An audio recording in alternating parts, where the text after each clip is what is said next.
I'm Jessica Martinez, and I'm about to tell you how my family pushed me to eat Thanksgiving dinner alone in the kitchen like hired help, while they celebrated in the dining room. What they didn't know was that I had been quietly documenting their lies for months, and I was about to serve them a feast of truth they would never forget. By the end of that evening, 3 of them would be facing fraud charges, 1 would be moving out, and I would finally understand what real family actually looks like. The moment my sister Melissa announced that there wasn't enough room at the table for everyone, so I should just grab a plate and eat in the kitchen while they enjoyed their meal, I knew exactly what I had to do. I smiled, walked to the kitchen, and returned with a manila envelope that would change everything. What happened next exposed years of manipulation, theft, and lies that nearly destroyed me.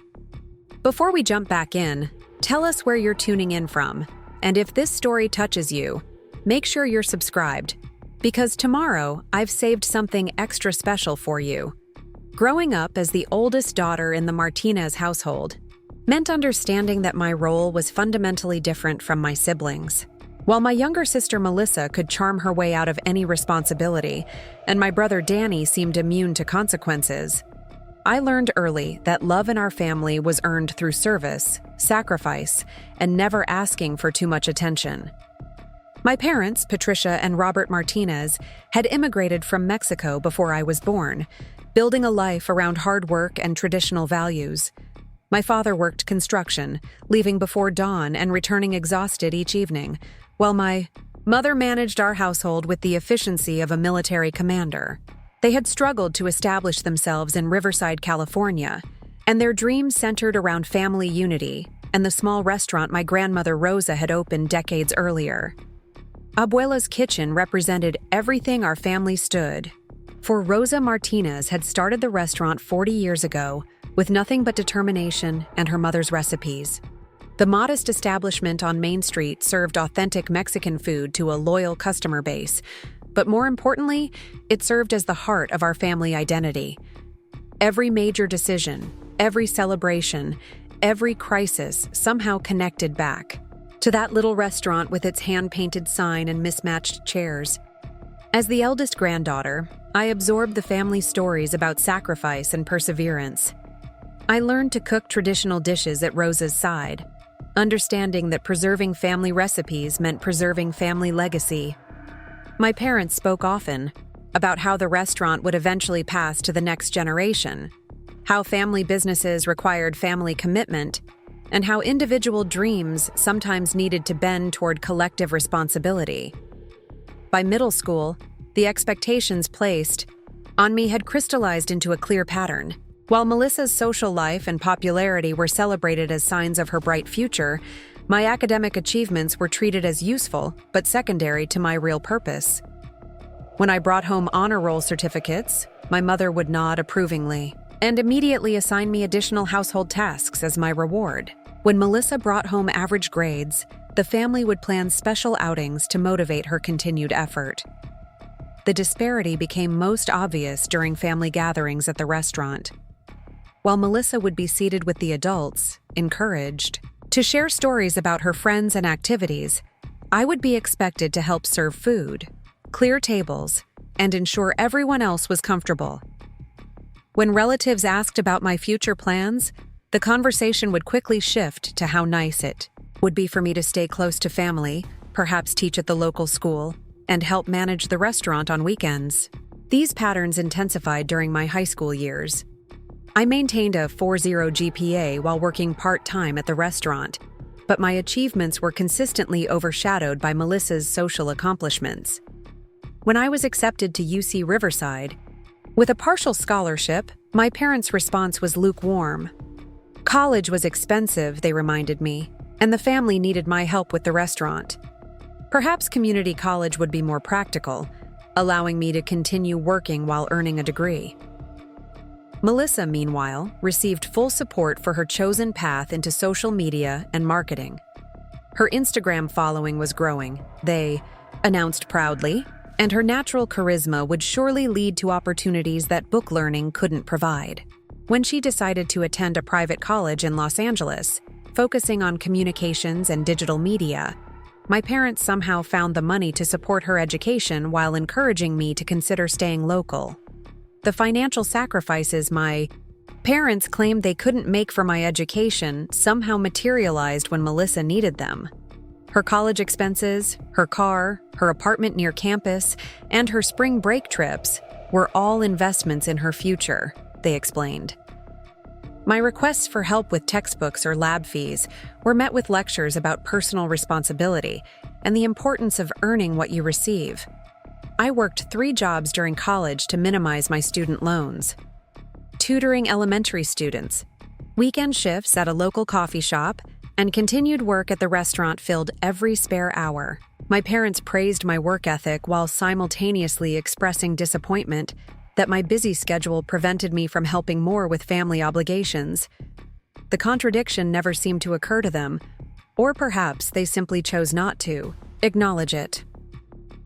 When I graduated with my teaching degree and minimal debt, the family celebration lasted exactly 1 dinner. The conversation quickly shifted to Melissa's upcoming graduation and her new relationship with Ryan Thompson, a real estate agent she had met through her influencer network. Ryan was charming, successful, and most importantly, in my parents' eyes, he understood the value of family business. He had already expressed interest in helping modernize the restaurant's marketing approach. My first teaching position at Lincoln Elementary brought me genuine joy and a sense of purpose I had never experienced within my family dynamic. Working with 3rd graders reminded me daily why education mattered, why individual attention and encouragement could transform a child's entire trajectory. I poured myself into creating an environment where every student felt valued and heard, perhaps trying to give them what I had never received myself. The small apartment I rented in the II Fairview district represented my first taste of independence. Preparing and narrating this story took us a lot of time, so if you are enjoying it, subscribe to our channel. It means a lot to us. Now back to the story. Modest, but entirely mine. It became a sanctuary where I could make decisions without considering family politics or traditional expectations. I decorated it with books, plants, and artwork that reflected my personal taste rather than inherited obligations. For the first time in my life, I could eat dinner without automatically calculating who else needed to be served first. My relationship with Emma Chen began during our teaching credential program and deepened into the kind of friendship I had never experienced within my family. Emma understood the pressures of family expectations, having navigated her own parents' dreams of medical school while pursuing her passion for nursing education. Our weekly coffee meetings at Beans and Books became a lifeline, providing honest conversation and mutual support that I realized had been missing from my life. Through Emma's friendship, I began to recognize how my family's treatment of me differed from normal family dynamics. When I described feeling guilty for spending money on myself or making plans without considering family needs first, Emma gently pointed out that these weren't typical concerns for a financially independent adult. When I mentioned canceling personal plans to help with restaurant emergencies, she asked why those emergencies always seemed to coincide with my attempts at self-care. The first major test of my newfound independence came when Melissa announced her engagement to Ryan. The wedding planning immediately became a family obsession, with my mother coordinating every detail and my father expressing pride in his youngest daughter's success in finding such a promising husband. My role in the celebration, naturally, involved substantial financial contribution, despite not being consulted about the budget or timeline. The request came during a family dinner at the restaurant, with Rosa present to add emotional weight to the appeal. Melissa needed help with wedding expenses, my mother explained, because Ryan's real estate business was still building, and they wanted to start their marriage without debt. As the successful daughter with a steady job and no dependents, surely I could contribute to my sister's happiness. The amount suggested was $15,000, framed as a gift rather than a loan, given the special nature of the occasion. My initial hesitation was met with immediate family pressure. Rosa spoke about the importance of sisters supporting, each other, recounting stories of her own siblings' loyalty during difficult times. My father mentioned how proud he was to have daughters who prioritized family over personal wealth. My mother wondered aloud whether my teaching career had made me too focused on money instead of love. The emotional manipulation was expertly orchestrated, but what troubled me most was the assumption that my money was somehow family money, available for redistribution according to collective priorities rather than personal choice. I had worked multiple jobs throughout college, lived frugally, and saved carefully to build financial security. The idea that these savings were viewed as a family resource rather than personal achievement revealed how my parents fundamentally misunderstood my independence. Against my better judgment, I agreed to contribute $10,000 to the wedding, a compromise that satisfied no one, but allowed me to maintain some financial boundary. The money was accepted without gratitude, as though I had simply fulfilled an expected obligation rather than made a generous gift. The wedding itself became a showcase for everything I had never received from my family: attention, celebration, and unconditional support for major life decisions. Melissa's wedding was held at an upscale venue in Hillcrest, with professional photography and an open bar that demonstrated spending well beyond the financial constraints my parents had claimed. My contribution had apparently been one of many sources of funding, though I wasn't informed about the others until much later. Ryan's family brought obvious wealth to the celebration, making my parents' excitement about the marriage clearer in retrospect. During the reception, I found myself once again in a serving role, helping coordinate between the caterers and family members, ensuring elderly relatives were comfortable, and managing logistics that the wedding planner should have handled. When Emma asked why I wasn't dancing or mingling like other guests, I realized I had automatically defaulted to my familiar position as family helper rather than celebration participant. The honeymoon photos that flooded social media afterward showcased a European vacation that seemed inconsistent with the financial limitations that had prompted requests for my assistance. When I carefully asked Melissa about the trip funding, she mentioned Ryan's business success and dismissed my concerns about budget inconsistencies.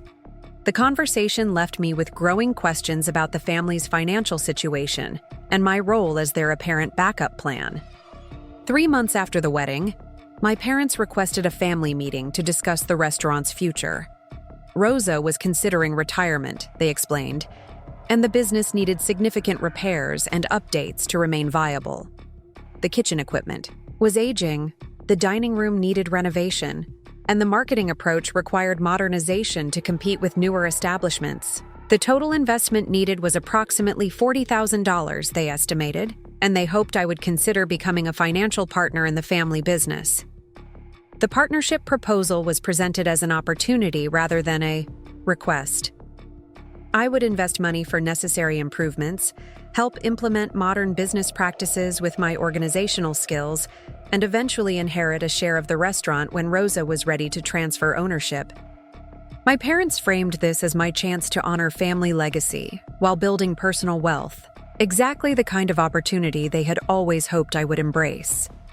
The proposal triggered every warning instinct I had developed through years of family manipulation, but it also appealed to my deep love for Rosa and my genuine attachment to the restaurant's history. I requested time to consider the decision and asked for detailed financial records to better understand the business's current status. My parents seemed surprised by this professional approach, but agreed to provide the requested documentation. The financial records, when they finally arrived 2 weeks later, revealed a business in more serious trouble than anyone had admitted. Revenue had been declining for 3 years, expenses were increasing faster than income, and several equipment breakdowns had been temporarily repaired rather than properly addressed. Most concerning was evidence of cash flow problems that suggested the business was barely covering basic operating costs. When I pointed out these concerns during our follow-up meeting, my father became defensive. Small businesses always faced challenges, he reminded me, and focusing on problems rather than potential showed a lack of family loyalty. My mother added that successful people took calculated risks rather than hiding behind spreadsheets and pessimism. Modest but entirely mine, it became a sanctuary where I could make decisions without considering family politics or traditional expectations. I decorated it with books, plants, and artwork that reflected my personal taste rather than inherited obligations. For the first time in my life, I could eat dinner without automatically calculating who else needed to be served first. My relationship with Emma Chen began during our teaching credential program and deepened into the kind of friendship I had never experienced within my family. Emma understood the pressures of family expectations, having navigated her own parents' dreams of medical school while pursuing her passion for nursing education. Our weekly coffee meetings at Beans and Books became a lifeline, providing honest conversation and mutual support that I realized had been missing from my life. Through Emma's friendship, I began to recognize how my family's treatment of me differed from normal family dynamics. When I described feeling guilty for spending money on myself or making plans without considering family needs first, Emma gently pointed out that these weren't typical concerns for a financially independent adult. When I mentioned canceling personal plans to help with restaurant emergencies, she asked why those emergencies always seemed to coincide with my attempts at self-care. The first major test of my newfound independence came when Melissa announced her engagement to Ryan. The wedding planning immediately became a family obsession, with my mother coordinating every detail and my father expressing pride in his youngest daughter's success in finding such a promising husband. My role in the celebration, naturally, involved substantial financial contribution, despite not being consulted about the budget or timeline. The request came during a family dinner at the restaurant, with Rosa present to add emotional weight to the appeal. Melissa needed help with wedding expenses, my mother explained, because Ryan's real estate business was still building and they wanted to start their marriage without debt. As the successful daughter with a steady job and no dependents, surely I could contribute to my sister's happiness. The amount suggested was $15,000, framed as a gift rather than a loan, given the special nature of the occasion. My initial hesitation was met with immediate family pressure. Rosa spoke about the importance of sisters supporting each other, recounting stories of her own siblings' loyalty during difficult times. My father mentioned how proud he was to have daughters who prioritized family over personal wealth.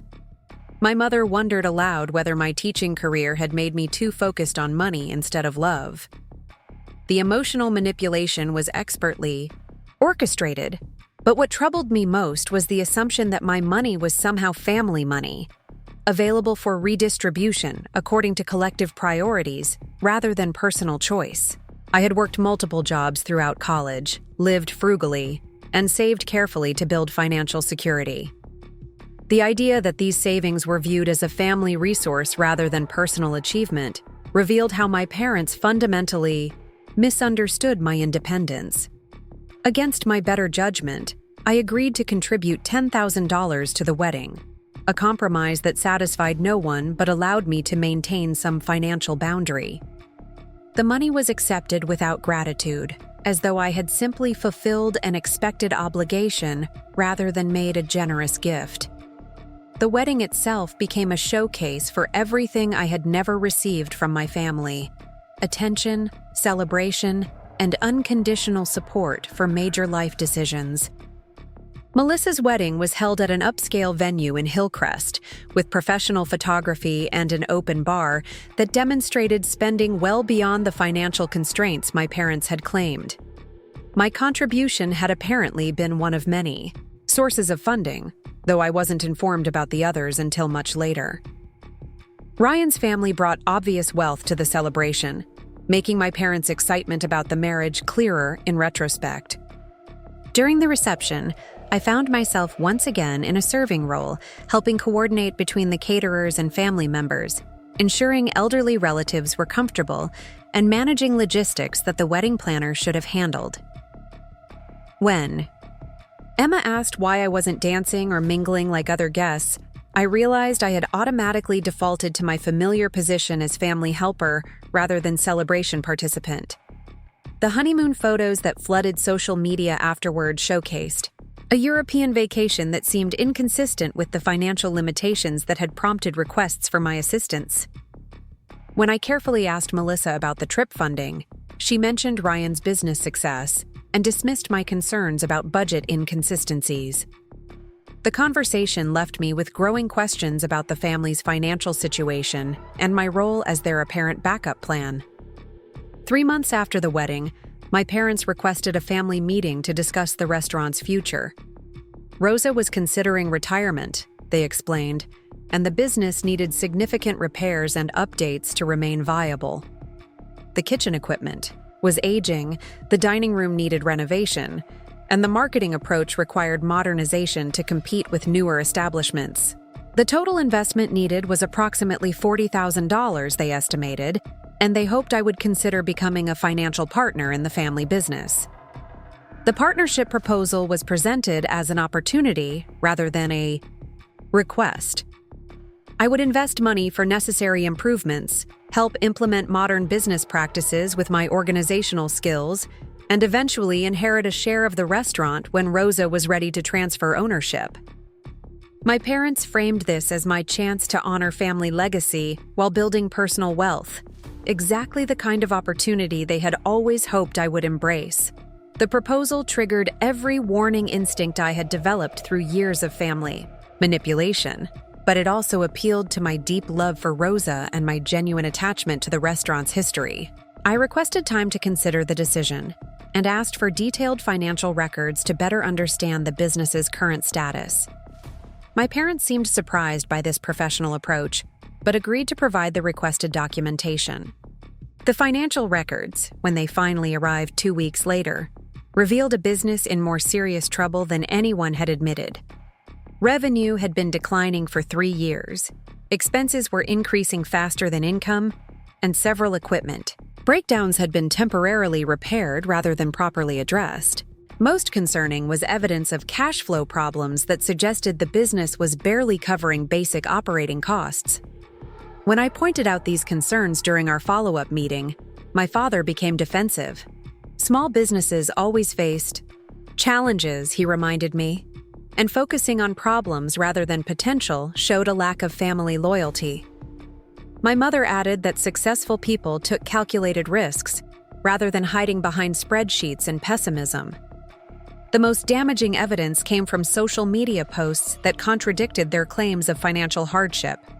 While requesting money for basic living expenses, both Melissa and my parents had been documenting purchases, activities, and lifestyle choices that revealed comfortable discretionary spending.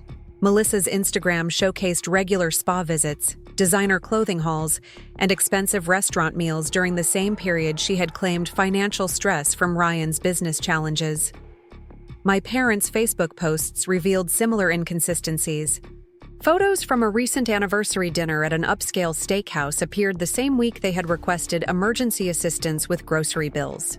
Pictures of my father's new power tools filled his timeline during a month when he had claimed inability to afford basic home repairs.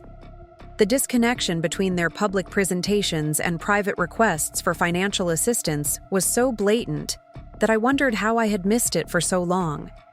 The answer, I realized, was that I had been trained from childhood to accept their version of events without question. My role in the family had always been to provide support without expecting explanation or accountability. The idea of investigating their claims or demanding proof of their financial needs had never occurred to me because it contradicted everything I had learned about family loyalty and trust. Emma helped me understand that healthy family relationships included mutual transparency and respect for each other's financial boundaries. Her own family asked for help occasionally, but they provided documentation, offered repayment plans, and never created artificial urgency to pressure immediate responses. The contrast between her family's approach and mine was stark enough to make me question every assumption I had developed about normal family behavior. The credit inquiry incident prompted me to place fraud alerts on all my accounts and request detailed credit reports from all 3 bureaus. What I discovered in those reports was worse than I had imagined. In addition to the recent failed application, there were several older inquiries that I couldn't remember authorizing. Someone had been checking my creditworthiness for over a year, presumably gathering information for larger financial schemes. The inquiry dates corresponded with major family financial requests, suggesting that my credit profile was being evaluated before each escalation in their demands. This level of premeditation transformed my understanding of what had been happening. These weren't opportunistic requests from family members facing genuine emergencies. This was a coordinated campaign to extract maximum financial benefit from my resources while maintaining plausible deniability about their intentions. I contacted the credit agencies that had processed the unauthorized applications and learned that they had been submitted with my correct personal information, but with addresses I had never lived at. The applications requested credit lines significantly, larger than anything I would have considered necessary, and they had been submitted during hours when I was teaching and couldn't have completed them myself. The sophistication of the fraud suggested planning and coordination that went far beyond casual financial requests between family members. The realization that my own family members were actively committing identity theft against me created a level of betrayal that I struggled to process emotionally. This wasn't simply asking for help during difficult times or pushing boundaries around financial assistance. This was criminal activity that could have destroyed my credit rating, compromised my professional reputation, and jeopardized my financial future. The people who claimed to love me had been willing to risk my entire financial stability for their personal gain.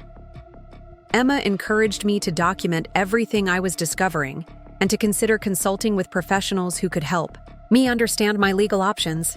The idea of taking legal action against my family felt overwhelming and foreign, but the evidence was becoming too substantial to ignore. I was no longer dealing with family dysfunction or boundary issues. I was dealing with fraud, identity theft, and systematic financial exploitation that required serious legal consideration. My first step was consulting with a financial advisor who specialized in fraud recovery. Patricia Williams had been recommended by my teachers' union representative when I explained that I needed advice about identity theft within family relationships.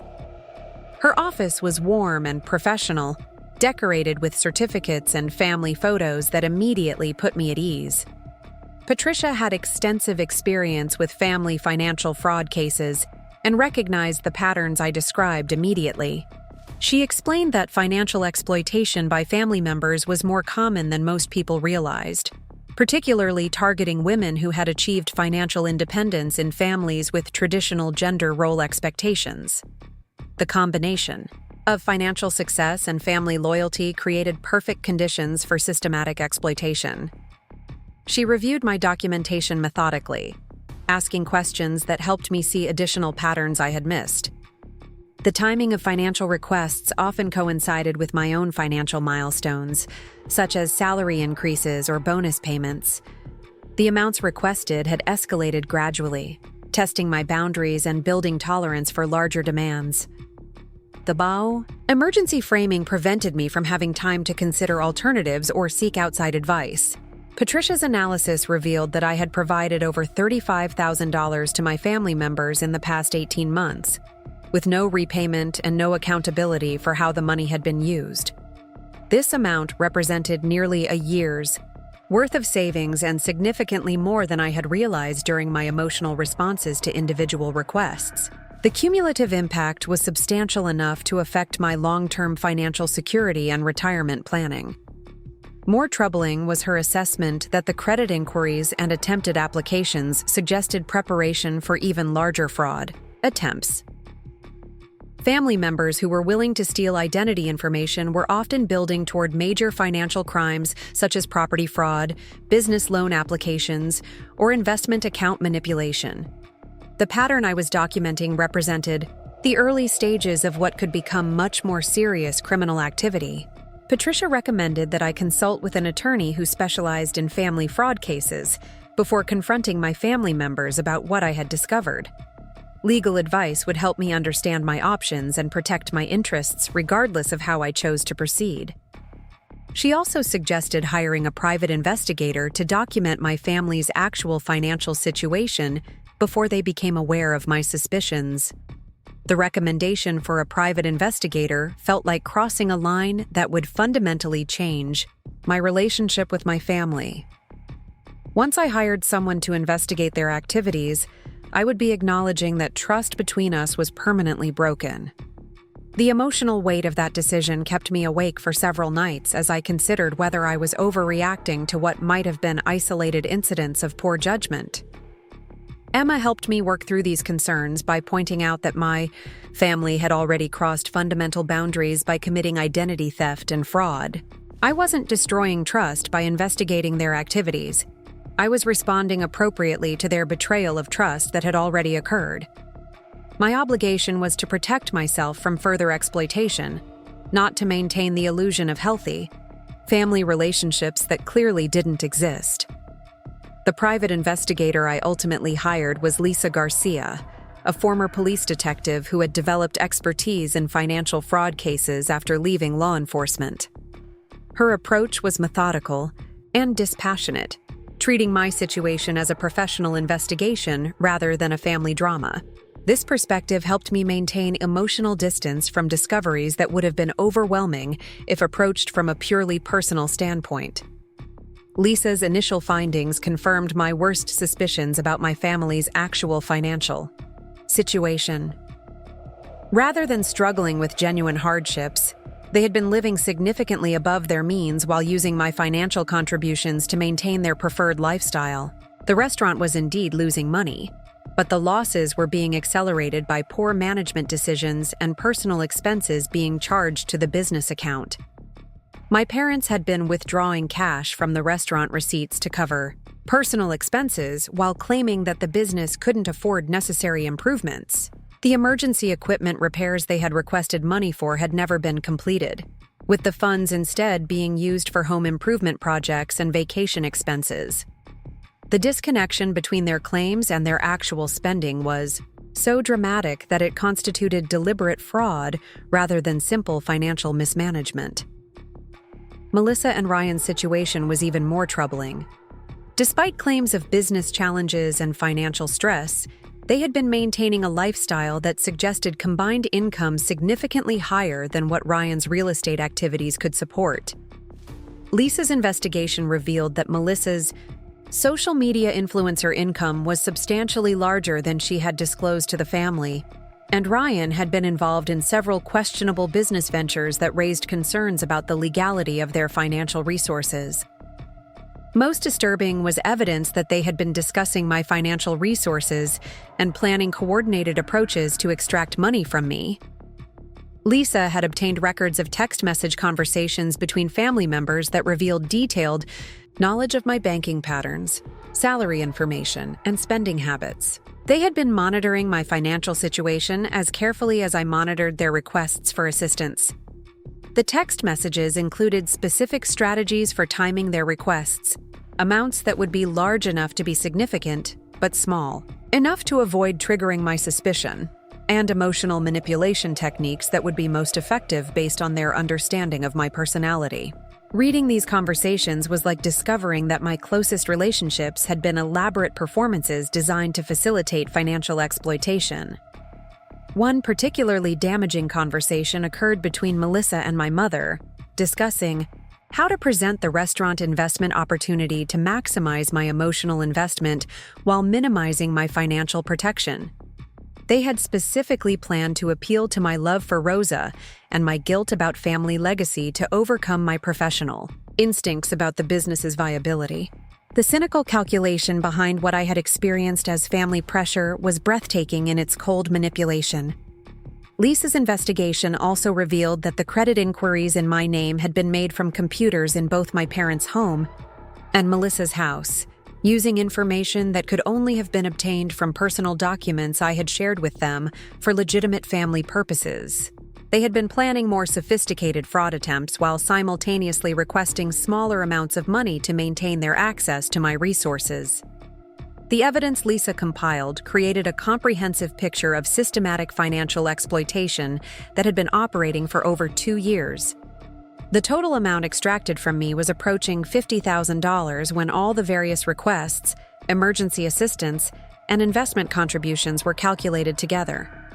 This represented nearly 3 years of careful savings and, significantly, more than I had been able to track through my own records.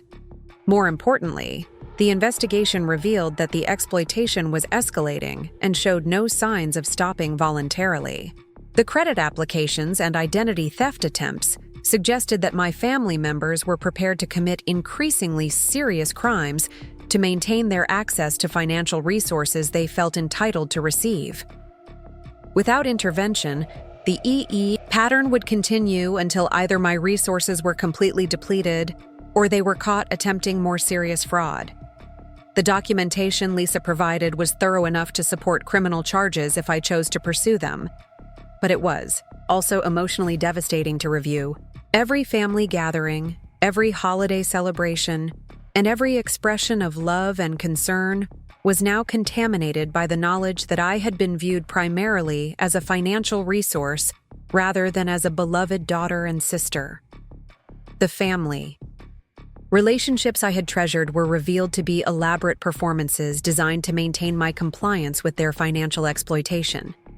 Emma helped me process the emotional impact of these discoveries, while encouraging me to focus on protecting my future rather than mourning my past illusions. The family I thought I had belonged to had never actually existed, she reminded me. I was grieving the loss of relationships that had been one-sided from the beginning. The real question was whether I would continue enabling their exploitation or take action to protect myself and hold them accountable for their criminal behavior. The decision about how to proceed required careful consideration of both legal and emotional consequences. Confronting my family directly would give them opportunity to destroy evidence or escalate their fraud attempts.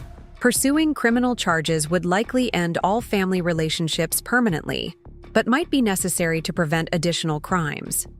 Taking no action would effectively encourage them to continue and escalate their exploitation. Patricia recommended consulting with the attorney she had referred me to before making any decisions about confrontation or legal action. Understanding all my options and their potential consequences would help me make choices that protected my interests while achieving my goals for accountability and protection. The decision was too important to make without professional legal guidance. The attorney consultation was scheduled for the following week, and I spent the intervening days reviewing Lisa's evidence and preparing questions about my legal options.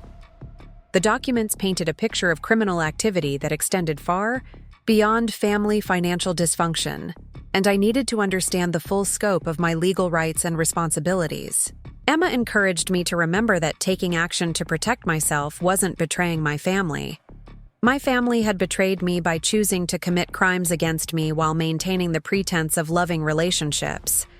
My responsibility was to protect myself from further harm, not to enable their continued criminal behavior by remaining silent about what I had discovered. The weight of carrying this knowledge alone was becoming overwhelming, but I was determined to make informed decisions about how to proceed. The investigation had provided me with tools to protect myself and hold my family accountable, but using those tools would require courage and conviction that I was still building. The upcoming attorney consultation would help me understand exactly what options were available and what consequences each choice might bring. As I prepared for the legal consultation, I realized that this investigation had already changed me in fundamental ways. I was no longer the compliant daughter who accepted family explanations without question, or provided financial assistance without expecting accountability. I had become someone who demanded evidence, sought professional advice, and prioritized my own protection over family comfort. The transformation was necessary for my survival, but it also marked the end of the family relationships I had known and the beginning of a completely different future. The law office of James Parker occupied the third floor of a renovated historic building downtown, with tall windows that let in streams of morning light across polished wooden floors. When I arrived for my consultation, carrying a briefcase filled with Lisa's investigation findings, I felt like I was crossing a threshold that would make my family's betrayal officially real, rather than a private nightmare I was still hoping to wake up from. James Parker had 25 years of experience in fraud and family law cases, and his calm demeanor immediately put me at ease despite the gravity of my situation. He listened without interruption as I walked him through the timeline of financial requests, the identity theft attempts, and the evidence Lisa had gathered about my family's actual financial circumstances and coordinated planning. His first observation was that my case represented textbook financial elder abuse tactics, even though I wasn't elderly. The pattern of targeting a financially successful family member through emotional manipulation, creating artificial emergencies, and gradually escalating demands was identical to schemes commonly used against vulnerable seniors. The addition of identity theft and credit fraud elevated the situation from civil to criminal territory. James explained that I had multiple legal options, each with different advantages and risks. I could pursue criminal charges for identity theft and fraud, which would involve law enforcement investigation and potential prosecution. I could file civil lawsuits to recover the money that had been taken from me through false pretenses. I could seek restraining orders to prevent further financial exploitation, or I could attempt to resolve the situation privately through confrontation and negotiated restitution.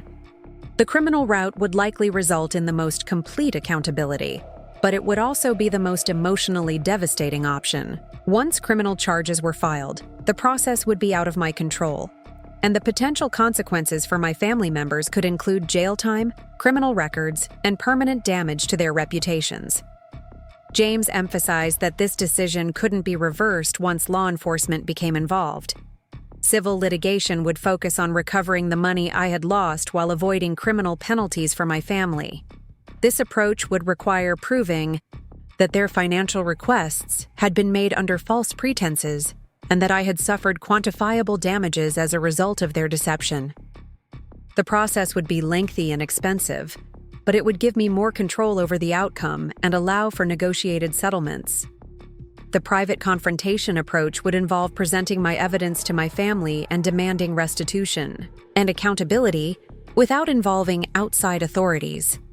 This option preserved the possibility of maintaining family relationships while still addressing the financial harm I had suffered. However, it also carried the risk that they would deny wrongdoing, destroy evidence, or escalate their attempts to exploit me. James recommended that I take time to consider these options carefully while he reviewed Lisa's evidence more thoroughly.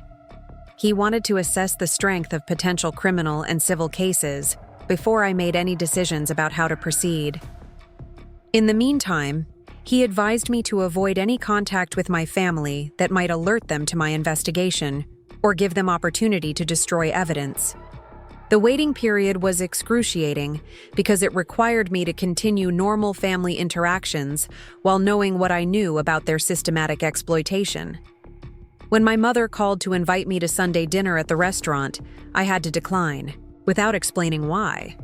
When Danny texted asking for help with his car insurance payment, I had to ignore the message rather than respond with the fury I felt about his participation in the family's schemes.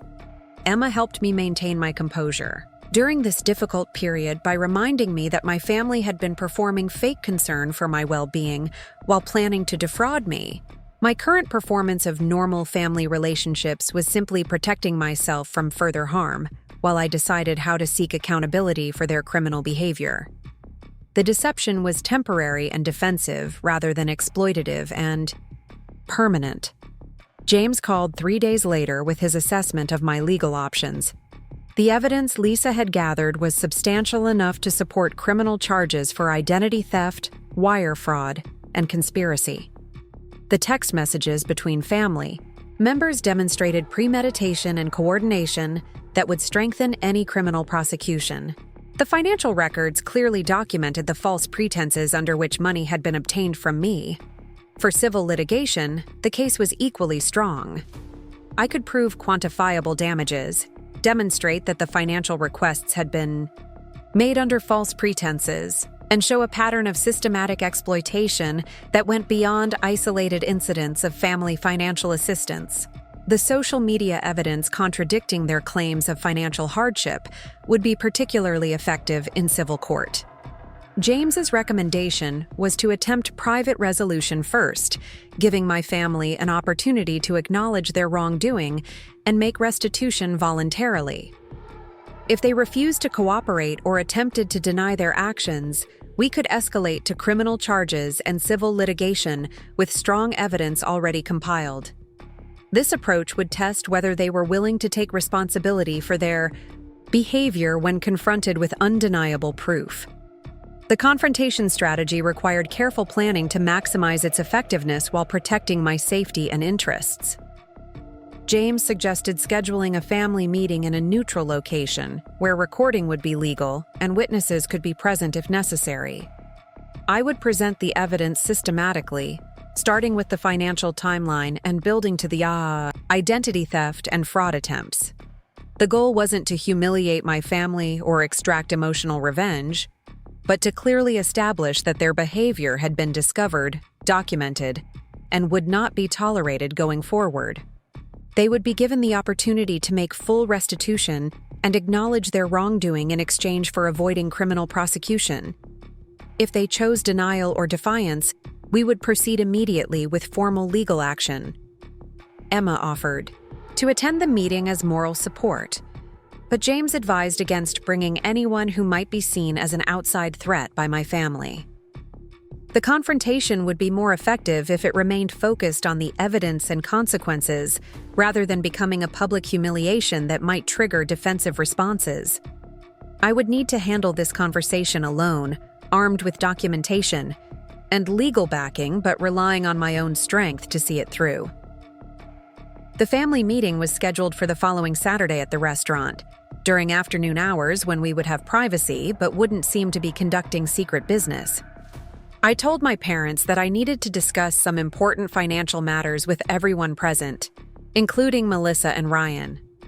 The casual framing was designed to avoid triggering suspicion while ensuring that all the involved parties would be present. During the week leading up to the confrontation, I experienced a range of emotions that swung wildly between righteous anger and devastating sadness. Part of me wanted to see my family held accountable for their betrayal, but another part mourned the loss of relationships that had been central to my identity, even if they had been fundamentally dishonest. Emma helped me prepare emotionally by role-playing different scenarios and responses I might encounter. My family might deny everything despite the evidence. They might attack my character or question my motives for investigating them. They might become emotional and attempt to manipulate me through guilt or appeals to family loyalty. Having practiced, responses to these tactics helped me feel more confident about maintaining my boundaries during what would certainly be a difficult conversation. The morning of the confrontation, I dressed professionally and gathered my evidence in an organized presentation folder. James had provided me with a written summary of my legal options to share with my family, making clear that I had professional legal counsel and wasn't making empty threats. The documentation was impressive in its comprehensiveness and would demonstrate that I had taken their exploitation seriously enough to conduct a thorough investigation. I arrived at the restaurant early to set up the back dining room for our meeting. The familiar surroundings felt surreal, knowing that this would likely be the last time I would be in this space as a welcomed family member. Rosa's photographs and family memorabilia covered the walls, representing decades of family history that would soon include this confrontation as a turning point in our relationships.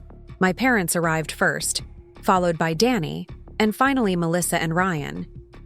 Everyone seemed relaxed and cheerful, making small talk about weekend plans and restaurant business while I distributed copies of my evidence folder to each person. The shift in atmosphere was immediate when they realized that this wasn't a casual family discussion, but a formal presentation of serious accusations. I began by outlining the timeline of financial requests I had received over the past 2 years, reading from my detailed spreadsheet, the dates, amounts, and stated purposes for each transaction. The total figure of nearly $50,000 visibly shocked several family members who apparently hadn't been tracking the cumulative impact of their individual requests. Danny's face went pale when he realized how much money had been involved. Next, I presented the social media evidence that contradicted their claims of financial hardship. Screenshots of expensive purchases, vacation photos, and lifestyle documentation that had been posted during the same periods when they had requested emergency financial assistance from me. The contrast between their public presentations and private requests was stark enough that denial would be impossible. The text message evidence was the most damaging part of my presentation. Reading aloud their discussions about my financial resources, their strategies for timing requests, and their coordination of approaches to extract maximum money from me while maintaining my emotional compliance. The calculated nature of their exploitation was undeniable when confronted with their own words, planning and celebrating their success. My mother began crying before I finished reading the first text message conversation, but her tears felt manipulative, rather than genuine given what I now knew about her willingness to deceive me for financial gain. My father sat in stunned silence, occasionally glancing at the other family members as if trying to gauge whether denial was still possible given the evidence I was presenting. Melissa attempted to interrupt several times with explanations and justifications, but I continued methodically through my presentation until every piece of evidence had been shared. The credit inquiry documentation was the final revelation, showing that they had been prepared to commit serious fraud using my identity information while maintaining the pretense of loving family relationships. When I finished presenting the evidence, the silence in the room was deafening. Everyone was looking at their copies of the documentation, and the reality of what they had done was clearly sinking in, despite whatever justifications they might have created for themselves during the process of exploiting me. Ryan was the first to speak, attempting to minimize the situation by suggesting that family financial assistance was normal, and that my investigation represented paranoia and betrayal of family trust. His response revealed that he viewed their systematic exploitation as his entitlement, rather than recognizing it as fraudulent behavior that had caused me significant financial and emotional harm. My father tried a different approach, acknowledging that mistakes had been made but framing them as misunderstandings rather than deliberate fraud. He suggested that we could work everything out within the family without involving lawyers or outside authorities, if only I would be reasonable about resolving our differences. The attempt to maintain control over the situation was exactly what James had predicted. Melissa's response was the most telling. She immediately began attacking my character, claiming that I had always been cold and calculating, that my investigation proved I had never truly loved my family, and that successful people like me had obligations to help less fortunate family members without demanding accountability. Her inability to acknowledge wrongdoing while simultaneously expecting continued access to my resources demonstrated the depth of her entitlement. I listened to their responses without interrupting, taking notes on their reactions for later discussion with James. Their immediate resort to denial, minimization, and victim blaming confirmed that they had no intention of taking genuine responsibility for their exploitation. The emotional manipulation tactics they employed were exactly the ones they had used successfully for years to maintain my compliance. When they finished speaking, I presented James's summary of my legal options, reading aloud the potential criminal charges and civil penalties they could face if I chose to pursue formal legal action. The mention of identity theft charges carrying potential jail time finally seemed to penetrate their defensive positions, and the room became quiet again as they absorbed the seriousness of their legal exposure. My ultimatum was simple and non-negotiable. They could acknowledge their wrongdoing in writing, agree to full restitution of all money obtained through false pretenses, and commit to no further contact with me for a minimum of 2 years while they addressed their behavior. In exchange, I would refrain from filing criminal charges or pursuing civil litigation. If they refused these terms or attempted to continue their exploitation, I would immediately pursue all available legal remedies. The deadline for their decision was 72 hours, and any contact during that period would be considered harassment and would result in immediate legal action. I gathered my materials, reminded them that the evidence had been preserved in multiple locations beyond their reach, and left the restaurant without waiting for further discussion. The drive home was emotionally overwhelming as the adrenaline from the confrontation began to wear off. I had successfully presented my case and made clear that their exploitation would no longer be tolerated, but I had also likely ended my relationship with my entire immediate family. The cost of protecting myself was the loss of every family connection I had known, even if those connections had been based on their deception rather than genuine love. Emma was waiting at my apartment with takeout dinner and emotional support for processing what had just occurred. She helped me review the confrontation objectively, pointing out that my family's responses had confirmed everything we had suspected about their motivations and their lack of genuine remorse for their behavior. Their immediate defensive reactions and attempts to manipulate me demonstrated that pursuing legal protection had been the right choice.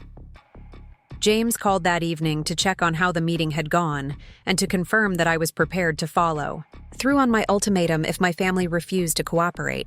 He reminded me that backing down now would signal that their exploitation could continue without consequences, potentially leading to even more serious criminal behavior in the future. The 72-hour waiting period stretched endlessly as I tried to maintain normal routines while anticipating my family's response. Teaching provided welcome distraction during the day, but evenings were filled with anxiety about whether they would choose accountability or denial. Emma encouraged me to prepare emotionally for either outcome while remembering that my well-being didn't depend on their choices. The call came on the final day of the deadline, not from my parents as I had expected, but from Melissa. Her voice was cold and hostile as she informed me that the family had decided to reject my ultimatum and cut off all contact with me permanently. They would not be providing any restitution or acknowledgement of wrongdoing, and they considered my investigation and ultimatum to be unforgivable betrayals of family loyalty. Her final statement was that I was no longer welcome in their lives and should consider myself permanently excluded from all family events and relationships. The rejection was exactly what James had warned might happen, but hearing it directly still felt like a physical blow that left me shaking with a combination of rage and grief. Within an hour of Melissa's call, I was in James's office signing paperwork to initiate criminal charges and civil litigation against all family members who had participated in the financial exploitation. The evidence would be turned over to law enforcement for investigation, and civil suits would be filed to recover damages and prevent further harassment. The legal process would be lengthy and emotionally challenging, but it was necessary to protect myself from further exploitation and to hold my family accountable for their criminal behavior. They had chosen denial and defiance over responsibility and restitution, making formal legal action the only remaining option for achieving justice and protection. The criminal investigation moved faster than James had anticipated. Detective Maria Santos, who specialized in financial crimes, recognized the strength of our evidence immediately and opened formal cases for identity theft, wire fraud, and conspiracy. Within 2 weeks, search warrants had been executed at both my parents' home and Melissa's house, yielding additional evidence that supported and expanded the charges. The search of my parents' home uncovered a filing cabinet containing copies of financial documents that I had never authorized them to possess, including tax returns, bank statements, and credit reports that they had somehow obtained over the years. Hidden in my father's workshop was a folder labeled with my name that contained detailed notes about my spending patterns, salary progression, and savings account balances dating back 3 years. Even more disturbing was a handwritten timeline in my mother's notebook that mapped out their financial exploitation strategy with clinical precision. Each request for money had been planned months in advance, with backup stories prepared if I questioned their initial claims. They had been treating my financial resources like a business asset to be managed and harvested, rather than approaching me as their daughter seeking genuine help. The search of Melissa's home revealed that she and Ryan had been operating what essentially amounted to a sophisticated fraud enterprise. Beyond their exploitation of me, they had been running similar schemes against Ryan's elderly clients. using their trust in his real estate expertise to manipulate them into unnecessary financial transactions that generated commissions and fees. My case had been just one component of a broader pattern of financial predation. Detective Santos explained that family members often served as practice victims for criminals who eventually expanded their operations to target strangers. The emotional manipulation skills and identity theft techniques they had perfected while exploiting me had apparently given them confidence to pursue similar crimes against Ryan's professional contacts.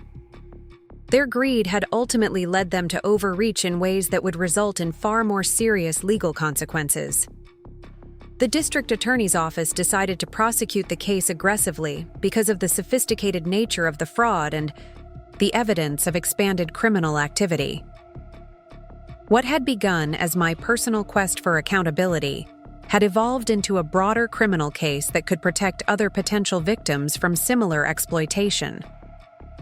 The prosecutor, Amanda Collins, assured me that my family's choice to reject restitution and deny wrongdoing had eliminated any possibility of plea bargaining for reduced charges.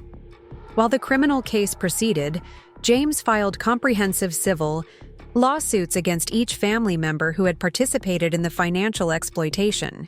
The civil litigation would run parallel to the criminal prosecution, seeking not only recovery of the money they had stolen, but also punitive damages for the emotional distress and financial harm their systematic deception had caused. The months between filing charges and the eventual court proceedings were emotionally challenging as I adjusted to life without any family connections while dealing with the stress of ongoing legal proceedings. Emma remained my primary source of support, but I also began working with Dr. Sarah Wilson, a therapist who specialized in helping victims of family financial abuse process the complex trauma of betrayal by trusted loved ones. Dr. Wilson helped me understand that my grief was not just about losing my family, but about mourning the family I had believed I belonged to before discovering the truth about their motivations. The loving relationships I thought I had shared with my parents and siblings had been largely one-sided, maintained through my emotional labor and financial resources, rather than genuine mutual affection and respect. The therapeutic process revealed how extensively my family had conditioned me to prioritize their needs over my own well-being, creating psychological patterns that made me vulnerable to exploitation even outside family relationships.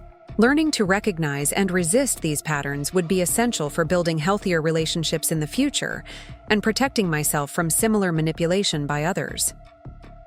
As Thanksgiving approached, I faced the prospect of spending the holiday alone for the first time in my life. The previous year's celebration at the restaurant felt like it had happened to a different person, someone naive enough to believe that family loyalty was reciprocal and that love didn't come with hidden financial agendas. This year's holiday would mark my first celebration as someone who had chosen self-protection over family obligation. Emma invited me to join her family's Thanksgiving dinner, and while I appreciated the gesture, I wasn't ready to participate in someone else's family traditions while I was still processing the loss of my own. Instead, I decided to volunteer at a local homeless shelter, serving meals to people who, like me, were spending the holiday without family connections, though for very different reasons. The volunteer work provided perspective that helped me understand how much I still had to be grateful for, despite my family's betrayal. I had my health, my career, my financial independence, and the freedom to build authentic relationships with people who valued me for who I was rather than what I could provide for them. The people I served at the shelter reminded me that family could be found in unexpected places and that isolation was temporary rather than permanent.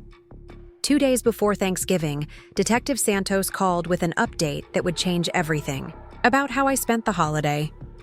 My family had been attempting to contact mutual relatives and family friends to spread their version of events, claiming that I had falsely accused them of crimes to avoid repaying money they had lent me during difficult times. Their narrative portrayed me as an ungrateful daughter who had turned against her loving family over minor financial disagreements. However, their attempts at damage control had backfired spectacularly. Several relatives who had been contacted by my parents had instead called Detective Santos to report additional incidents of financial manipulation they had experienced but never reported.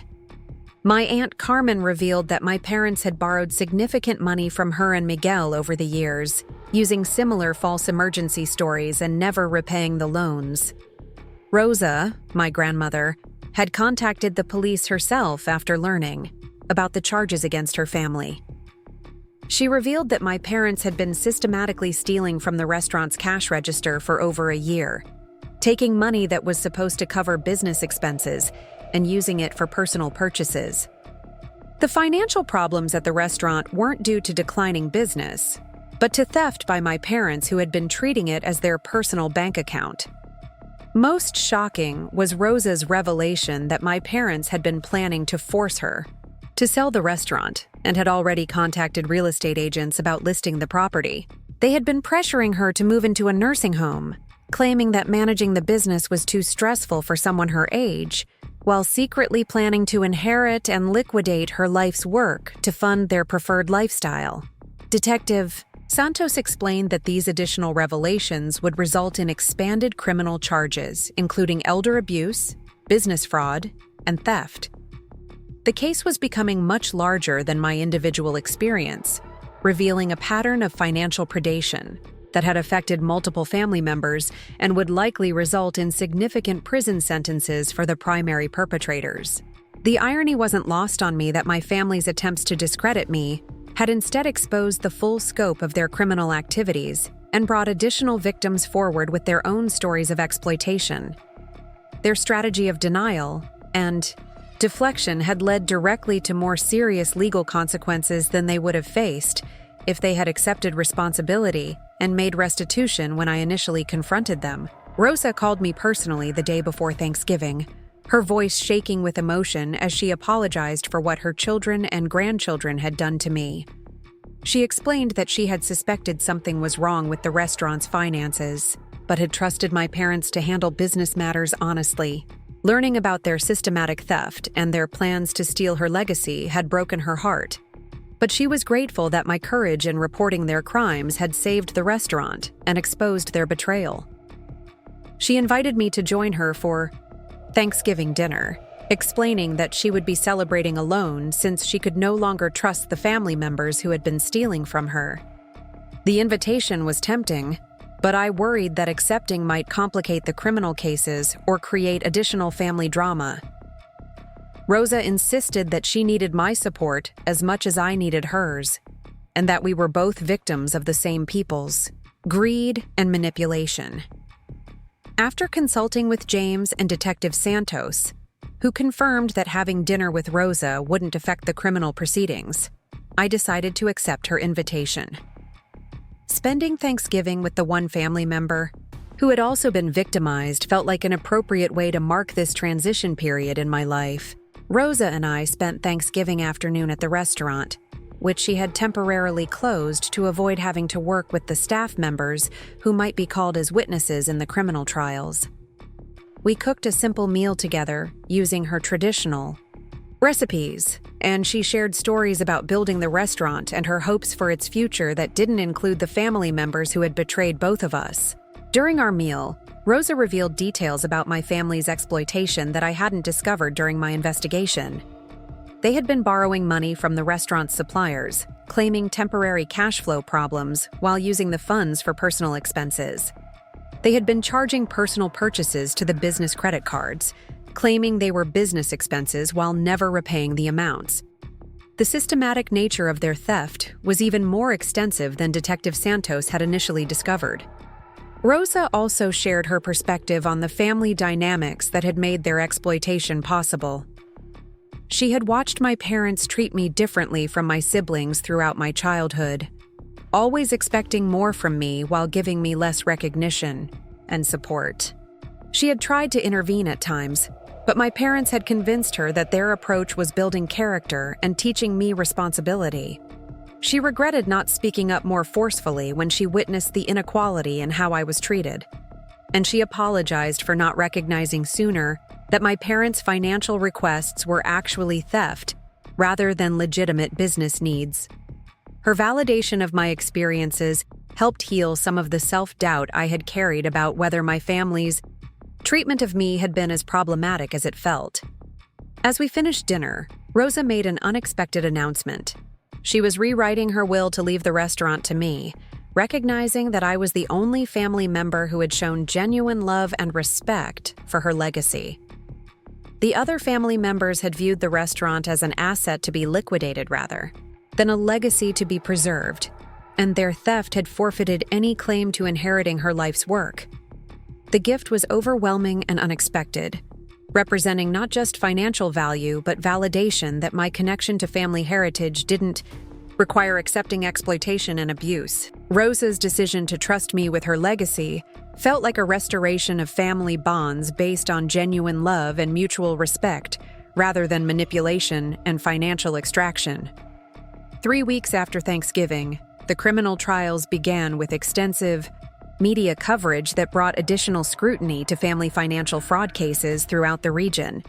Amanda Collins, the prosecutor, used my case as an example of how financial exploitation often escalated from minor boundary violations to serious criminal activity, emphasizing the importance of early intervention and legal accountability. My parents pleaded guilty to multiple fraud charges in exchange for reduced sentences, but they were still facing significant prison time and would be required to make full restitution to all their victims.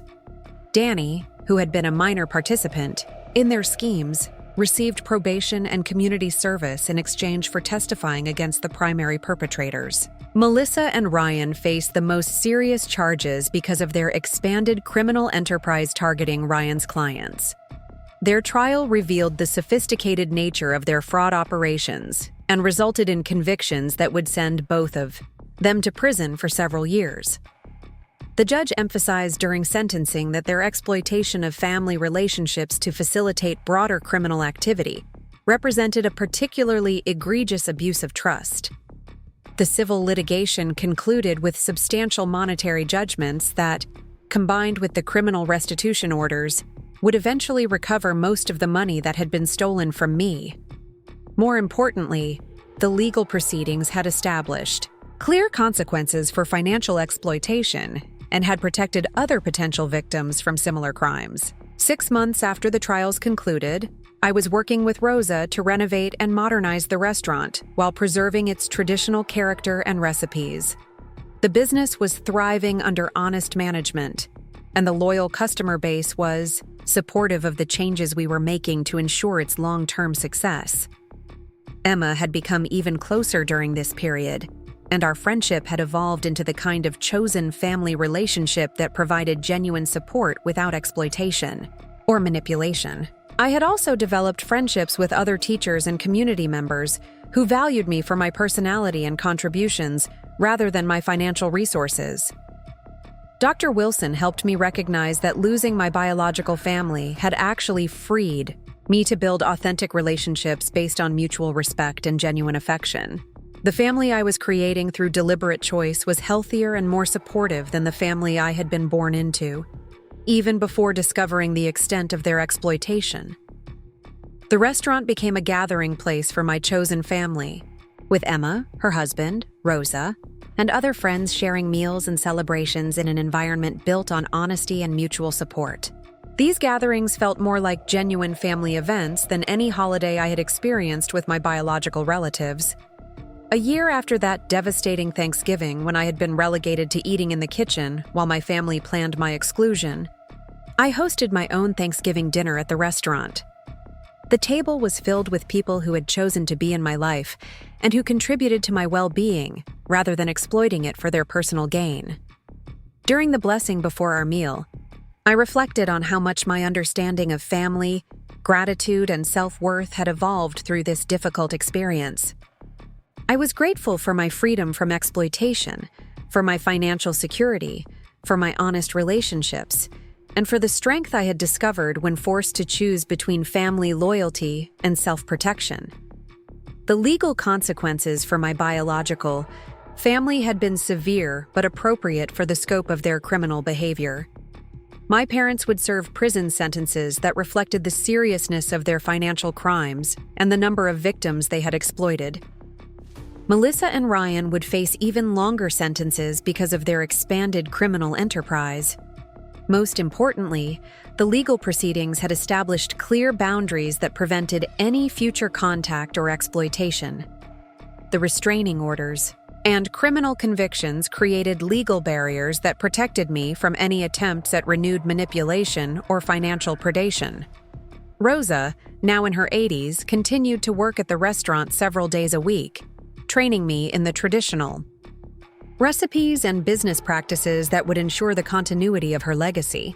Our relationship had become the healthy family bond I had always craved, based on mutual respect, genuine affection, and shared values rather than exploitation and manipulation. The restaurant's success under our partnership demonstrated that family businesses could thrive when operated with honesty and integrity, rather than being used as vehicles for personal enrichment at others' expense. Our customers often commented on the positive atmosphere and authentic family feeling that characterized the establishment under new management. My teaching career had also flourished as I channeled my experiences into helping students develop strong boundaries and self-advocacy skills. Many of my colleagues commented on my increased confidence and effectiveness in the classroom, changes that reflected my personal growth through overcoming family exploitation and building authentic relationships. The financial recovery from the civil lawsuits allowed me to build substantial savings and plan for long-term security without the constant drain of family financial demands. For the first time in my adult life, my money was truly my own to save, spend, or share according to my personal values and priorities. Emma and I often discussed how the experience had changed my understanding of family loyalty and personal responsibility. True family loyalty involved mutual support and respect, not blind acceptance of exploitation and abuse. Personal responsibility included protecting oneself from harmful relationships, even when those relationships involved biological family members. The therapeutic work with Dr. Wilson continued as I processed the ongoing effects of long-term family manipulation, and built new patterns of healthy relationship behavior. Understanding how my family had conditioned me to prioritize their needs over my own well-being helped me recognize and resist similar patterns in other relationships. 2 years after the criminal trials, I received word that my parents were being released on parole after serving reduced sentences for their cooperation with additional fraud investigations. The notification included information about the restraining orders that remained in effect, preventing them from contacting me or approaching the restaurant where I now worked. The news of their release triggered some anxiety, but it also reinforced my appreciation for the legal protections that had been established through the criminal proceedings. They could no longer exploit me financially, emotionally, or in any other way, without facing immediate legal consequences that would return them to prison. Melissa and Ryan remained incarcerated and would not be eligible for parole for several more years due to the scope of their criminal enterprise. Detective Santos occasionally updated me on additional victims who continued to come forward with reports of their exploitation, cases that extended their sentences and provided justice for others who had been harmed. The restaurant continued to thrive as a legitimate family business that honored Rosa's legacy while providing financial security for both of us. We had expanded the menu to include some modern options, while maintaining the traditional dishes that had made the establishment special for 4 decades. During quiet moments at the restaurant, I often reflected on how dramatically my life had changed since that Thanksgiving, when my family had forced me to eat alone in the kitchen while they celebrated their planned exclusion of me from their lives. Their attempt to humiliate and discard me had actually freed me to discover my own strength and build the authentic family relationships I had always deserved.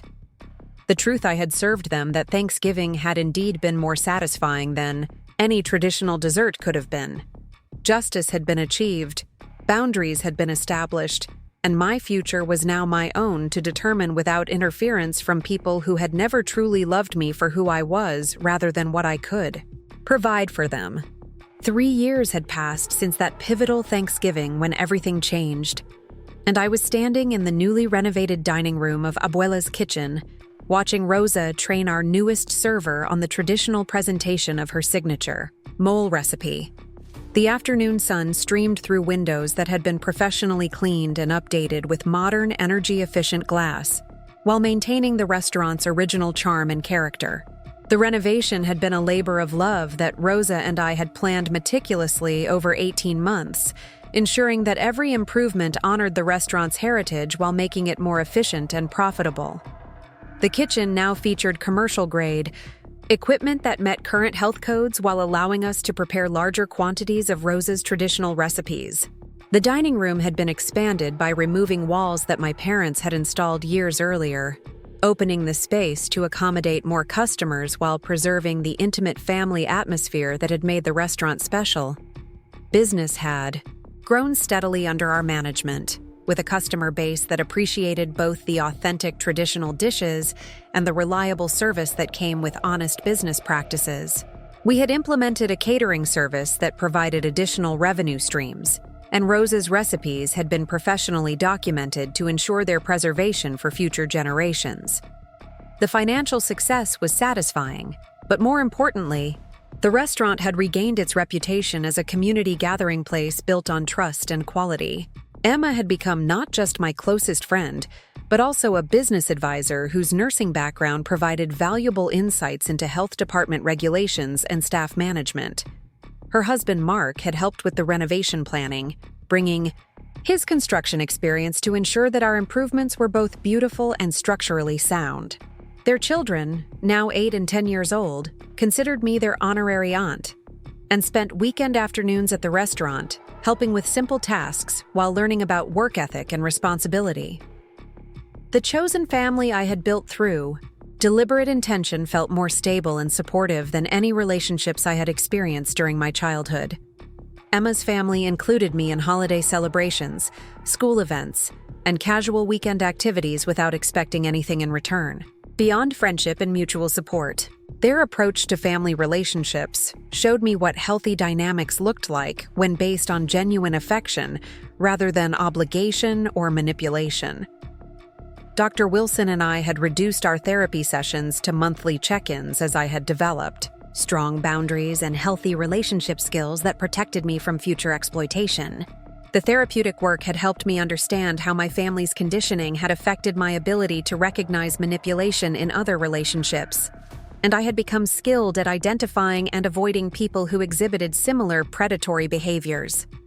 My teaching career had flourished as I applied lessons learned from my personal experience to help students develop self-advocacy skills and recognize unhealthy relationship patterns. The elementary school had promoted me to a leadership position that involved mentoring new teachers and developing curriculum focused on social-emotional learning.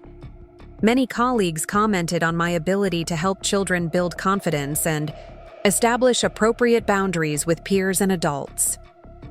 The financial recovery from the civil litigation had been substantial enough to provide long-term security and eliminate the stress that had characterized my relationship with money during the years of family exploitation. I had been able to purchase a larger apartment, build substantial savings, and invest in the restaurant renovation without compromising my personal financial stability. For the first time in my adult life, money represented freedom and opportunity, rather than a resource to be protected from family demands. The criminal cases had concluded with sentences that reflected the scope of my family's criminal behavior and provided deterrent effects for others who might consider similar exploitation. My parents had served their prison sentences and were now living in a different state, bound by restraining orders that prevented any contact with me or Rosa. The notification system ensured that I would be informed of any attempts to violate these legal protections. Melissa and Ryan remained incarcerated, with Ryan facing additional charges related to real estate fraud that had been discovered during the investigation of their other criminal activities. Their sentences had been extended multiple times as additional victims came forward with evidence of exploitation, and they would not be eligible for parole for several more years. The scope of their criminal enterprise had been far more extensive than anyone had initially realized. Danny had completed his community service and probation successfully, and had moved to another city to start fresh without the influence of our parents. He had written me a letter apologizing for his participation in the family's exploitation acknowledging that he had been too immature and selfish to recognize the harm they were causing. While I appreciated his apology, I had decided that maintaining distance was necessary for my continued well-being and emotional safety. The legal precedent established by our case had been cited in other family financial fraud prosecutions throughout the state, providing support for other victims who might previously have been reluctant to report exploitation by family members. Detective Santos occasionally contacted me about cases where our evidence and testimony could help establish patterns of criminal behavior, and I was always willing to assist other victims in achieving justice and accountability. Rosa's health remained strong despite her advancing age, and she had found renewed purpose in training me to carry on her culinary traditions and business philosophy. She often said that having honest family support had added years to her life, and that watching the restaurant thrive under ethical management brought her more joy than she had experienced in decades. Her decision to leave the restaurant to me, in her will, had been formalized with legal documentation that prevented any future challenges from other family members. The restaurant had become a gathering place for my chosen family and the broader community of people who valued authentic relationships and honest business practices. We hosted monthly community dinners for seniors, teachers' appreciation events, and fundraisers for local charities. These activities strengthened our connection to the neighborhood while building the kind of positive reputation that sustained long-term business success. Emma and I had developed a tradition of celebrating the anniversary of my liberation from family exploitation with a dinner that honored both the courage required to seek justice and the growth that had resulted from choosing self-protection over family loyalty. These annual celebrations included Rosa, Mark, and other friends who had supported me through the difficult transition period. The conversations during these dinners often focused on how much stronger and happier I had become since ending the key. Toxic family relationships. My relationship with money had transformed completely through this experience. Instead of viewing financial resources as something to be protected from family demands or shared out of guilt and obligation, I now understood money as a tool for building security, supporting genuine relationships, and contributing to causes that aligned with my values. The restaurant provided steady income, my teaching salary covered personal expenses, and my savings grew consistently without the constant drain of family financial emergencies. The therapeutic insights about family dynamics had helped me recognize similar patterns in other areas of life, making me more skilled at identifying and avoiding manipulative people in professional and social contexts. Colleagues and friends often sought my advice about relationship problems, and I had become known for providing practical guidance about establishing boundaries and recognizing emotional manipulation. The community that had formed around the restaurant included many people who had experienced their own family struggles and found healing through authentic relationships built on mutual respect and support. These connections had created an extended network of chosen family that provided emotional support, practical assistance, and genuine celebration of each other's successes and milestones. Mark had suggested that I consider writing about my experience to help other victims of family financial exploitation recognize the warning signs and understand their legal options. The idea of sharing my story publicly felt daunting, but I recognized that my case could provide valuable guidance for others facing similar situations. Dr. Wilson had encouraged this possibility as a way of transforming my traumatic experience into a resource that could prevent others from suffering similar exploitation. The restaurant's success had attracted attention from local business organizations and culinary groups interested in Rosa's traditional recipes and our approach to family business management. We had been featured in several newspaper articles about successful immigrant-owned businesses and the importance of preserving cultural food traditions. These positive media experiences had helped me become more comfortable with the idea of sharing our story more broadly. Emma had introduced me to her cousin Sophia, a marketing professional who had experience helping victims of various crimes share their stories through speaking engagements and written accounts. Sophia's expertise in trauma-informed communication provided a framework for discussing my experience in ways that would be helpful to other victims while protecting my privacy and emotional well-being. The speaking engagements began with small groups at community centers and educational institutions, sharing information about recognizing and reporting family financial exploitation. These presentations were emotionally challenging initially, but they became easier as I realized how much my experience could help others identify warning signs and take protective action before suffering extensive damage.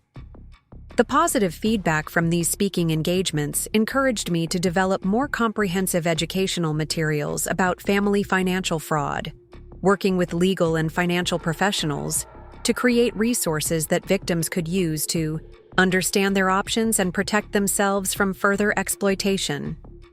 These materials were distributed through victim services organizations and made available online for broader access. Rosa's pride in my transformation and success was evident in her interactions with restaurant customers, who often heard stories about my courage in standing up to family exploitation and building a new life based on authentic relationships. Her validation and support had been crucial during the most difficult periods of the legal proceedings and emotional recovery, providing the family connection I had craved while modeling what healthy family relationships actually looked like. The financial independence that resulted from honest work and protected resources allowed me to plan for long-term goals that had seemed impossible during the years of family exploitation. I was able to save for travel, invest in professional development, and contribute to charitable causes without constantly worrying about unexpected family financial demands or emergencies that might drain my resources. The travel experiences that became possible through financial security provided perspective on my transformation and growth. Visiting Rosa's hometown in Mexico with her during a summer vacation allowed me to understand more deeply the cultural context of her immigration experience and the sacrifices she had made to build the restaurant. These connections to family heritage felt meaningful and authentic in ways that my relationships with exploitative family members never had. The professional development opportunities included advanced training in educational leadership and trauma-informed teaching practices that enhanced my effectiveness in the classroom and prepared me for potential career advancement. The ability to invest in my own growth and skills felt liberating after years of directing financial resources toward family members who showed no appreciation or accountability for the assistance they received. The charitable contributions I was able to make included support for organizations that helped victims of family violence and financial exploitation, causes that felt personally meaningful given my own experience. These contributions provided a way of transforming my traumatic experience into positive impact for others facing similar challenges. The writing project that Mark had suggested evolved into a comprehensive account of my experience that balanced personal narrative with practical guidance for other victims. Working with Sophia and a publisher who specialized in survivor stories, I developed a book that detailed the warning signs of family financial exploitation, the legal options available to victims, and the emotional healing process involved in recovering from betrayal by trusted family members. The book publication process was emotionally intense but ultimately rewarding as advanced readers shared feedback about how my story had helped them recognize and address their own family exploitation situations. The knowledge that my painful experience could prevent others from suffering similar harm provided meaning and purpose that transformed my trauma into a source of strength and advocacy. The restaurant continued to serve as headquarters for my various activities, with a corner table that had become my unofficial office for writing, speaking preparation, and victim advocacy work. Rosa enjoyed watching me use the skills and resources I had developed to help other people, often commenting that my transformation from victim to advocate represented the best possible outcome of surviving family betrayal. Emma's children, now teenagers, had grown up watching my journey from exploitation victim to successful advocate and business owner. Their parents used my story as an example of how people could overcome difficult circumstances through courage, hard work, and choosing healthy relationships over toxic family loyalty. These young people represented a generation that would be better equipped to recognize and resist manipulation because they had witnessed authentic recovery and growth. The community events at the restaurant had expanded to include educational workshops about financial literacy, healthy relationship dynamics, and recognizing exploitation in various forms. These programs attracted participants from throughout the region and created connections between survivors of different types of abuse who found strength and healing through shared experience and mutual support.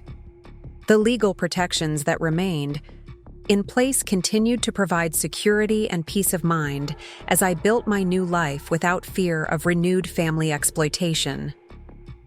The restraining orders and criminal convictions created clear boundaries that prevented any attempts at contact or manipulation, allowing me to focus on positive growth rather than defensive protection. 5 years after that transformative Thanksgiving, I was preparing to host a community celebration at the restaurant that would bring together survivors of family exploitation, their advocates, and supporters who had helped create a network of healing and justice.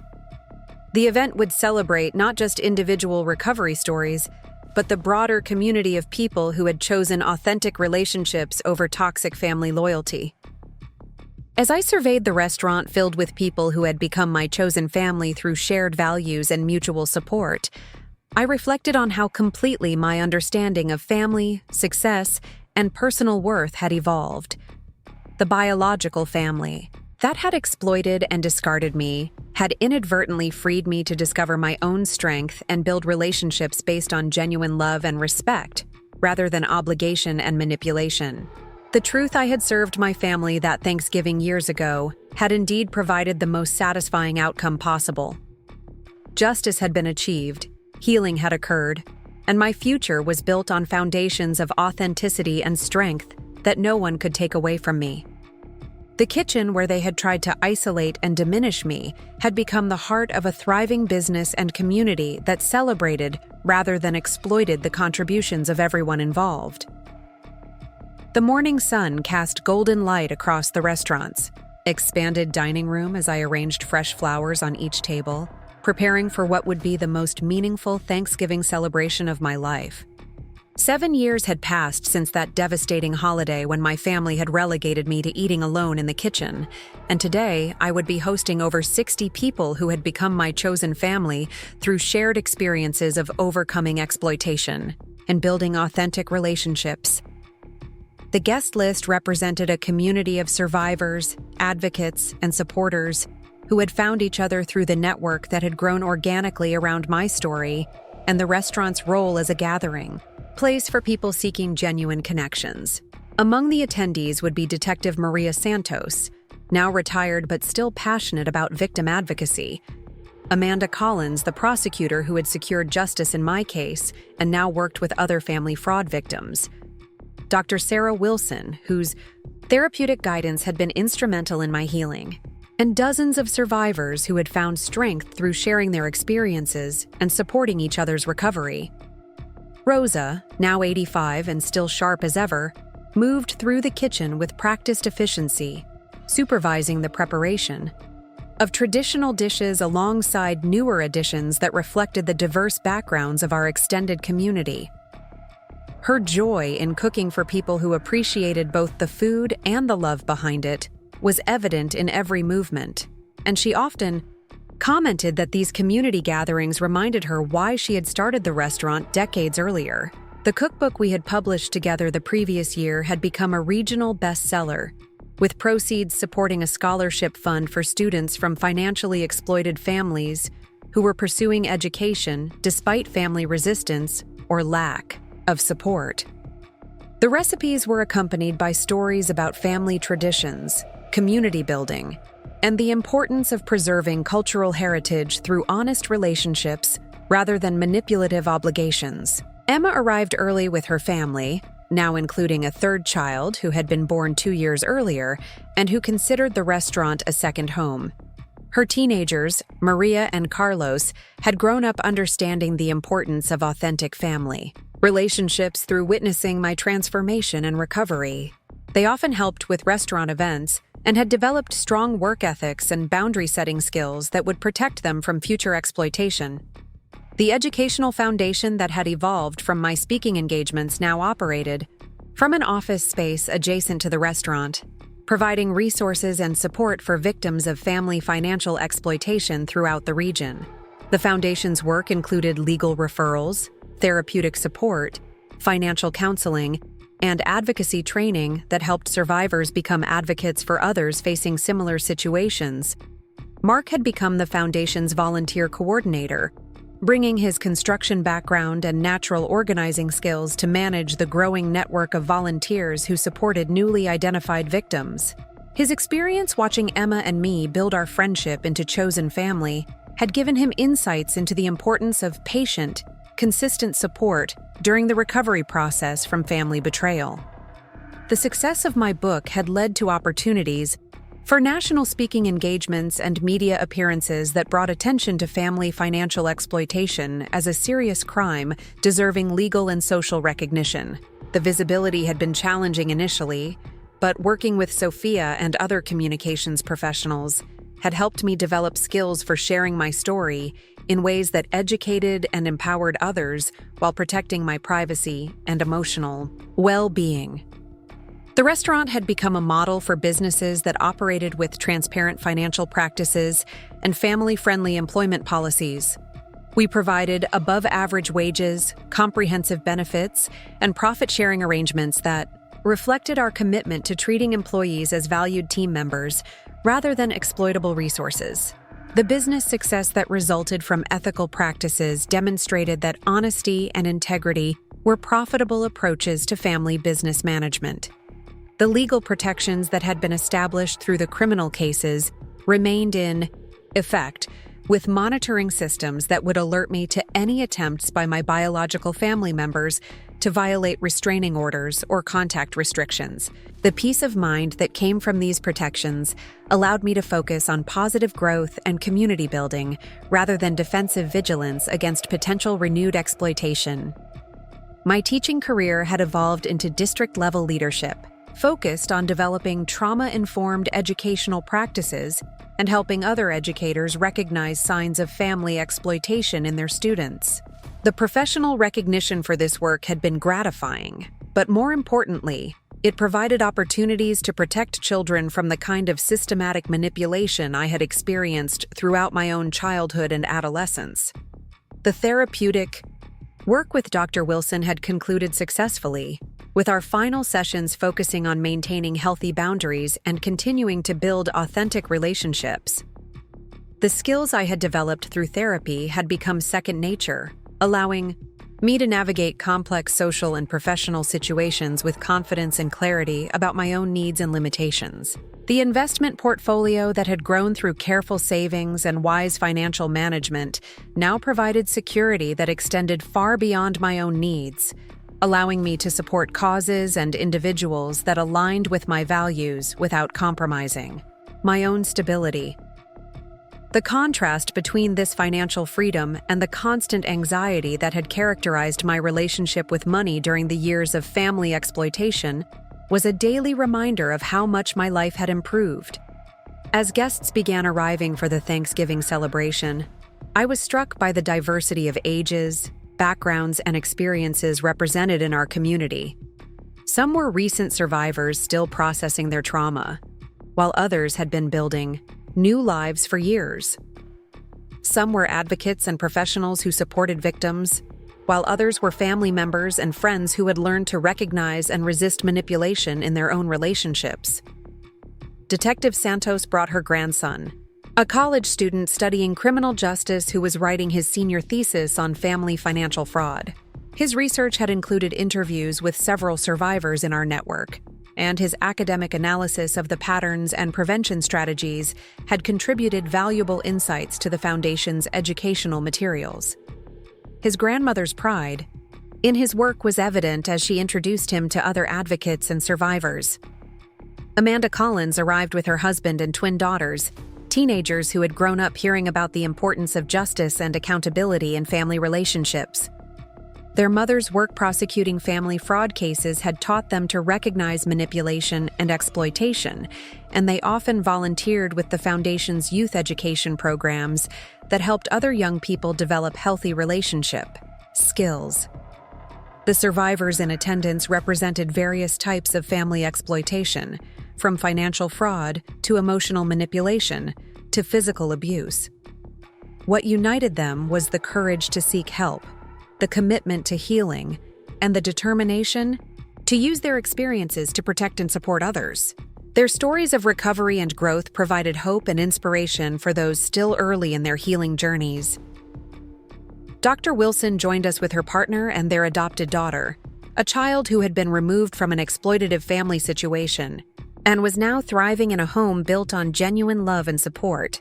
The contrast between the child's current security and her earlier traumatic experiences illustrated the healing that was possible when children were protected from family exploitation and given opportunities to develop in healthy environments. Rosa held court at her favorite corner table, sharing stories about the restaurant's history and her observations about the differences between authentic family relationships and manipulative ones. Her wisdom about preserving cultural traditions while rejecting harmful practices resonated with many guests who were navigating similar challenges in their own healing processes. The meal we shared included traditional dishes from Rosa's recipes, alongside contributions from guests representing various cultural backgrounds. The diversity of foods reflected the richness of our chosen family community, where differences were celebrated rather than used as reasons for exclusion or exploitation. The abundance of the feast contrasted sharply with the isolation and deprivation I had experienced during that long-ago Thanksgiving when my biological family had tried to diminish my worth. During the blessing before our meal, I reflected on the journey that had brought me from victim to survivor to advocate to community builder. The trauma of family betrayal had been transformed into a source of strength and purpose that had created opportunities for healing and justice that extended far beyond my individual experience. The pain had been real and lasting, but it had also been the catalyst for growth and connection that I couldn't have imagined during the darkest periods of exploitation. The conversations during dinner included updates on legal cases, therapeutic breakthroughs, educational achievements, and personal milestones that marked progress in various healing journeys. These updates were shared with genuine interest and celebration, creating the kind of supportive community that many of us had never experienced within our biological families. Emma's family had become my anchor throughout this transformation, providing the consistent love and support that allowed me to take risks and grow without fear of judgment or exploitation. Their inclusion of me in their daily lives, major decisions, and future planning had demonstrated what healthy family relationships looked like and had given me models for building similar connections with others. The Foundation's newest program involved partnering with schools to provide education about family dynamics and financial literacy that would help students recognize exploitation and develop protective skills. The curriculum had been developed with input from educators, therapists, legal professionals, and survivors, creating comprehensive materials that addressed the complex intersection of family loyalty, financial responsibility, and personal safety. As the evening continued, several guests shared brief stories about their experiences in recovery, creating an informal testimonial session that honored both the pain of exploitation and the strength required for healing. These personal narratives reinforced the community bonds and provided encouragement for those still struggling with the effects of family betrayal. The scholarship recipients who had benefited from the cookbook proceeds were represented by 3 current college students, who spoke about how financial support had enabled them to pursue education, despite family resistance or lack of resources. Their academic success and career goals demonstrated the potential that could be realized when young people were freed from exploitative family dynamics and given opportunities to develop their talents. The evening concluded with a group photo that captured the faces of people who had chosen to build family relationships based on mutual respect, genuine affection, and shared values rather than biological connection or social obligation.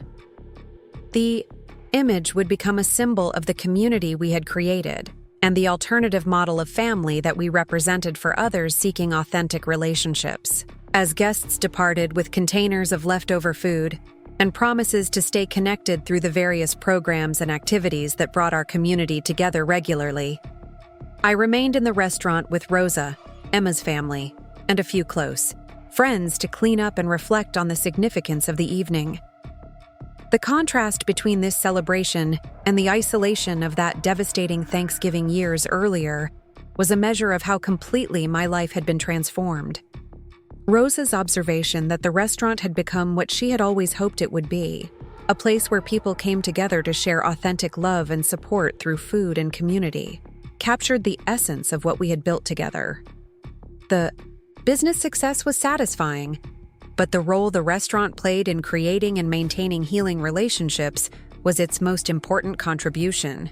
The book project that had grown from my individual story into a comprehensive resource for survivors was entering its third printing, with translations being prepared for distribution in communities where family exploitation was recognized as a serious problem requiring intervention and support. The reach of the educational materials continued to expand, providing hope that future generations might be better equipped to recognize and resist manipulation. The legal precedents established through my case continued to support prosecutions of family financial fraud throughout the region, with several attorneys using our documentation and strategies as models for similar cases. The systematic approach we had taken to gathering evidence and pursuing accountability had proven effective in achieving justice and deterring future crimes. My personal healing had reached a point where the trauma of family exploitation no longer dominated my emotional landscape, though the lessons learned continued to inform my choices and relationships. The strength developed through surviving and overcoming betrayal had become a foundation for continued growth and contribution rather than a source of ongoing pain or limitation. The chosen family relationships that had replaced the toxic biological connections were characterized by honesty, reciprocity, and genuine care that made every day more meaningful and secure. These relationships provided the emotional foundation that allowed me to take professional and personal risks, knowing that I had support systems that would celebrate my successes and help me through any future challenges.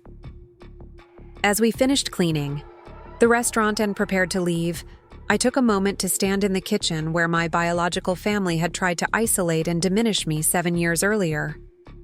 The space now represented abundance, community, and authentic love rather than exclusion and manipulation. The transformation of this physical space paralleled the transformation of my entire life, from exploitation to empowerment.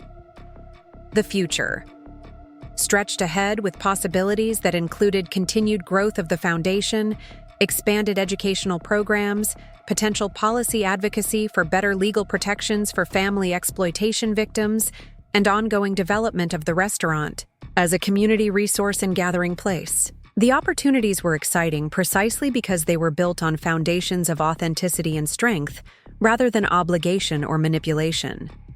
Rosa's decision to document her life story and immigration experience had become another project that would preserve important cultural history while providing additional resources for the scholarship fund.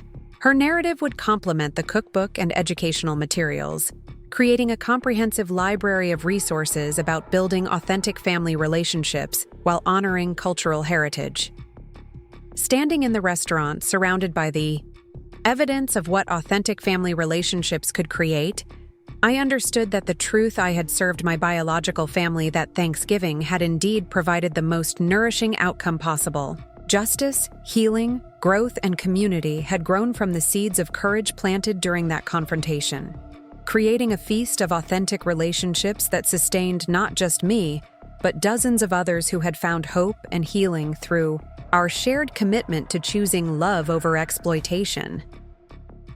Up next, you've got 2 more standout stories right on your screen. If this one hit the mark, you won't want to pass these up. Just click and check them out.